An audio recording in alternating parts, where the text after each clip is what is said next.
ndabaramukije mwese bakunzi ba Bujahid TV mwebwe mukurikirana ibiganiro vyacu aho muri aho muherereye nibaza ko mumeze neza.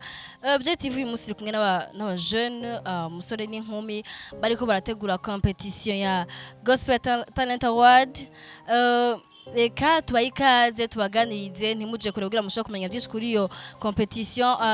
Uri umuririmbyi wa gospel cyangwa urakurikira bya gospel, ntuje kure gumana tugira ngo ushobore kumenya byinshi kuri iyo competition. Amakuru yawe ameze neza? Yego. Uyu unye bambwiye ko atazi Igiswahili, igirundi donc avuga Igiswahili uza kugerageza gato muvugisha mu Giswahili ariko uribaza ko Ikirundi. Yego. Ni sawa. Witwa gute? Nitwa Solange Radukunda. Solange Radukunda, naye majina yako baba? Naitwa Console Safari.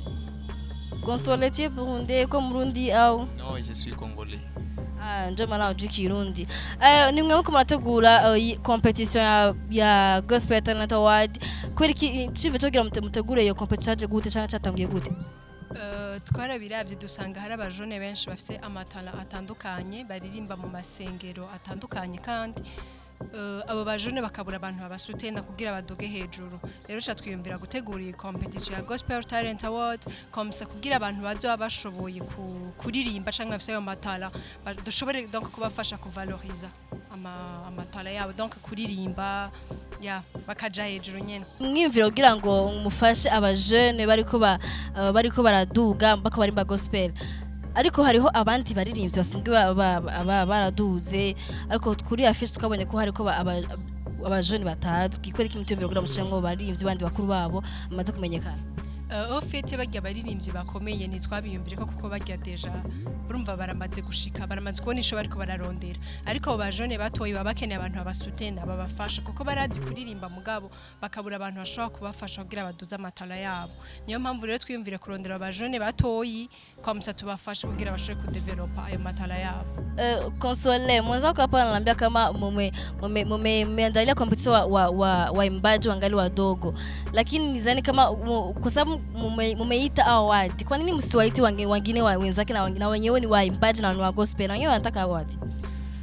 Sisi tulivyofikiria kuhusu Gospel Talent Awards, hatukutaka tukamate wale ambao wameshapanda zaidi. Donc tunataka tuoneshe talent za wale ambao wangali na level ya chini. Yeah, lakini na wale wakubwa mumeita award na ni Gospel Talent Award na wale wakubwa wako na talent ya award. Kwa nini mmemwatia nyuma na wenyewe na award wako konsana kwa hizo award? Kwa hiyo mwaka tukufikiria kwa wale ambao wameshavuma. Tunaanza na wale ambao wangali chini kwanza ili tuweze kuwafikisha kwa hiyo niveau ya wengine. Huenda mwaka kesho tunaweza tukafikiria kufanya ya watu wote, lakini huu mwaka tumefikiria kwanza kwa wale ambao wangali naanza. Ndio hivyo. Na award mko mnajiprepare aje, mko mnayandaje? Kufika hivi nadhani tumeshaandaa kila kitu. Sababu wenyewe wameona maafishe zetu, wamesikia audio, wametufuata kwa radio fulani. Na mimi hivi kila kitu iko tayari kwa ajili tuweze kuandaa. Nadhani hivi preparation tumeshamaliza. Panabaki ni hiyo siku tu watu wafike waone hiyo prestation yao wa kandida. Amenambia kama mko wa jeune mmejiunga mkasema mufanye muandae hizo award. Mko wa jeune wangapi? Tuko wa jeune kwa hivi tuko 10. Nous sommes au nombre de 10. Donc ni 10 ni mainchi, donc ni watu wanatoka mainchi tofauti pako wa Kongomani, Warundi na Wanyarwanda. Donc tunajiunga fasi moja ili tuweze kuwasaidia wenzetu wa vijana waendelee. Na watu mko mnaandaa mko wa Warundi, Wanyarwanda, wa Kongomani na watu wenye mko mnaita ni Warundi tu au mnaitia na wengine? Na hivyo tunaita watu kutoka hizo nchi tatu: Rwanda, Kongo, Burundi. Ndio hivyo. Lakini au competitor kuya hapa Burundi? Ndio competitor itakuwa Burundi. Gutegura competition sana gari ibintu byoroshe. Murafise abantu bako barafata mugongo canke rimwe nyene ku muri abashine mwashoye kugura kwiyungunganya kugira mushoye gukora iyo competition mushoye no kuyishira ahabona. Kwanza mbanje kubashimira namwebwe kuko namwebwe ni sponsor mwaduhaye. Hama avant tukiyumvira ntitwari dufise abantu badusutena. Twe twariyumvira hagati yacu turavuga ati tuzoza turakora ibyo dushoboye, ariko hari abantu bamwe bagiye barabona ivyumviro vyacu baravuga ati abo bana turakwiye kubafasha. Rero turafise abantu baduha ama sponsor, abadufasha ku ma publicité, abazoshobora kudufasha mu vy'amakamera n'ibiki, n'abadufasha mu vy'uburyo bukebuke. Yego.